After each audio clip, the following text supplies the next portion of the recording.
So Rolling Ridge is a retreat center and community that has been here since the 1970s, with people who had a vision for a place for people, particularly at that time, people coming from Washington, D.C., and being involved in ministries there, to be able to come here and sort of rejuvenate themselves and experience what the initial vision of this place is, which is a place of renewal. Today, 5 families live at Rolling Ridge, and 2 flocks of chickens, and 2 sheep. 2 sheep. A couple cats and a dog. 600 gardens. We moved here to connect more deeply with each other and with the land. And the opportunities here for that are abundant. There is so much connection between the gardens, the people, and the plants, and the forest, and the trees, and the animals, and the insects that surprise us all the time.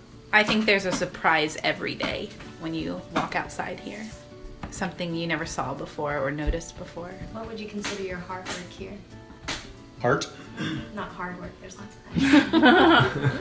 Maybe heart work and hard work are the same. I think for some of us, the heart work is the opportunity to try to make a living on the land and integrate their love for the wild. I think for some of us, it's where there's an opportunity to express oneself in terms of writing and teaching and gathering. And I think for some of us, it's an opportunity to live in community and know what that means, to build community and to learn how to live with each other and raise our children and grow older together and do that in some kind of heartfelt way. We keep this place accessible and open to people who aren't living here, but who want to come. Yeah, we have everything from local Boy Scout troops to mountain bike people to hikers, people from the city, people local. Homeschool co-ops. Yep. You know, and then there's all the wildlife that we truly consider sisters and brothers and worthy of protection.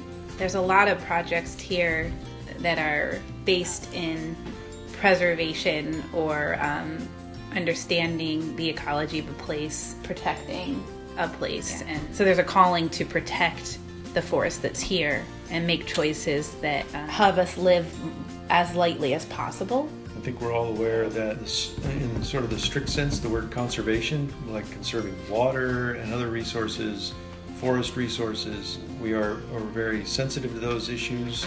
We watch our water use because we might run out of it with our spring, and the same, it's extended with regards to electric use. We know that most electricity in West Virginia comes from coal, and our ability to manufacture some of our living electricity from the sun just fits in with the way we look at other resources and the import of conservation. I think that anywhere where we can make connections between sustainability and community development, meeting the needs of people as well as the land, it's a good thing. So working with Solar Holler is really a unique opportunity because this group is taking folks who have been involved in the coal industry, whether they're miners themselves or otherwise, and retraining them and giving them skills that are modern skill set where they can be involved in solar installations elsewhere.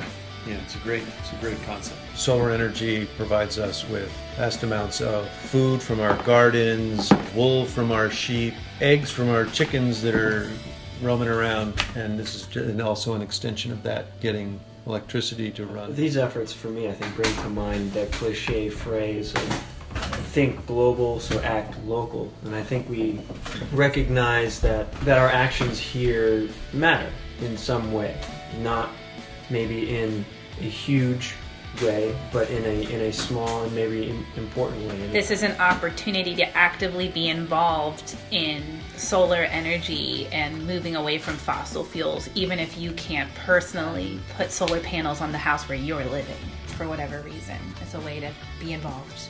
Yeah.